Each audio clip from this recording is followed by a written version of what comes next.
मनका अवस्थाहरू। कहिले हाम्रो मन प्रसन्न हुन्छ भने कहिले त्यही मन आलस्य, निद्रा, भय जस्ता तामसिक विषयहरूको प्रभावमा पर्दछ। मानिस उही हो, तर उसको व्यवहार कहिले हँसिलो, सहयोगी र मित्रवत हुन्छ भने फेरि कहिले क्रोधी, सोधेको कुरा नभन्ने, अँध्यारो अनुहार लगाएर बसेको पनि पाइन्छ। यसलाई हामीहरू बोलचालको भाषामा मुड भन्ने गर्दछौँ। यो मुड पनि कहिले अफ र कहिले फ्रेस हुन्छ। मनले कहिले अनुकूलताको त कहिले प्रतिकूलताको अनुभव गर्दछ। यही अनुकूलतालाई हामीहरू बोलचालको भाषामा सुख भन्दछौँ भने प्रतिकूलतालाई दुःख। हामी सबैको अपेक्षा र चाहना दुःखको अन्त्य र सुखको अनुभव होस् भन्ने नै हुन्छ। दुःख कसैलाई पनि मनै पर्दैन। केवल वर्तमानको मात्रै होइन, भूतकालको दुःख सम्झियो भने पनि हामीलाई नराम्रो लाग्छ। कस्तो दुःख पाइयो भन्ने स्मृति मनमा बसिरहेको हुन्छ। अनि तिनै दुःखबाट शिक्षा पाएर हामीहरू भविष्यमा त्यस्तो दुःख नआउने गरी काम गर्दछौँ, सावधान हुन्छौँ। यसरी दुःख नआउने गरी काम गर्ने मानिसलाई नै हामीहरू बोलचालको भाषामा अनुभवी अथवा पाको भन्ने गर्दछौँ। उनीहरू आफसे आफ जिम्मेवार बन्दछन्। यस्ता मानिसहरूलाई समाजले विश्वास गरेर उसको क्षमता अनुसारको जिम्मेवारी पनि दिने गर्दछ। आखिर दुःख किन मन नपरेको होला? किनभने यो हाम्रो स्वाभाविक अवस्था र स्थिति होइन। दुःख नै यदि हामीहरूको स्वभाव हुन्थ्यो भने हामीहरू कहाँबाट के गर्दा कुन उपायले दुःख पाइन्छ निरन्तर त्यसैको खोजी र अनुसन्धानमा लागिरहन्थ्यौँ। तर यसको विपरीत हाम्रा दैनिक कार्यहरू, गतिविधिहरू सम्पूर्ण दुःखको अन्तका लागि भनेर गरिन्छन्।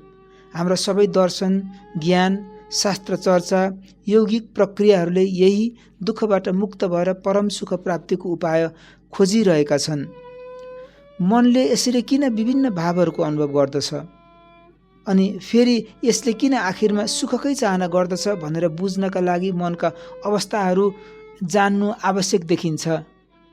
जुन अवस्थामा रहेको हुन्छ मनले पनि त्यही अनुसारको भाव अनुभव गर्ने हो।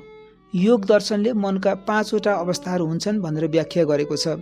ती हुन् मूड, क्षिप्त, विक्षिप्त, एकाग्र र निरुद्ध। मूड अवस्थामा मन तमोगुणी हुन्छ। यस्तो मनले अरूको र आफ्नो दुवैको हानि गर्दछ। जो व्यक्ति मूड अवस्थामा हुन्छ उसलाई अरूको कुभलो र अनिष्ट हुँदा खुसी लाग्दछ। खुसी प्राप्त हुन्छ भन्ने सम्झिएर ऊ अरूको नोक्सान पनि गर्दछ।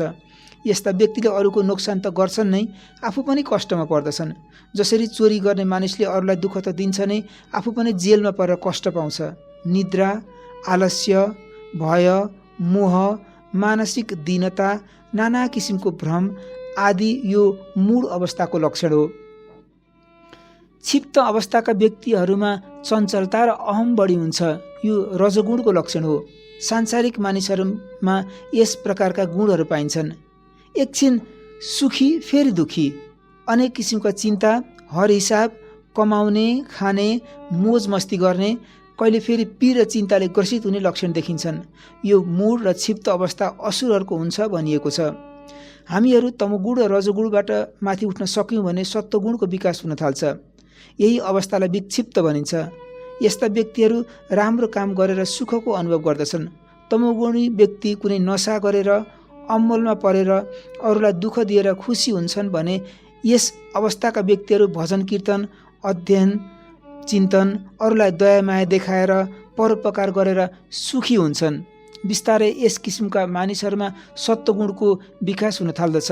यो अवस्था विकसित हुँदै जाँदा बिस्तारै समाधिको सुरुवाती अनुभव हुन थाल्दछ। यो अवस्था देवताहरूका लागि हो भनिन्छ। एकाग्र भन्ने शब्दको अर्थ हुन्छ जसको अघिल्लो भाग एक छ। अघिल्लो भाग एक छ भने कहीँ पनि जान सजिलो हुन्छ। अप्ठ्यारो अवस्थाबाट पार पाउन सकिन्छ।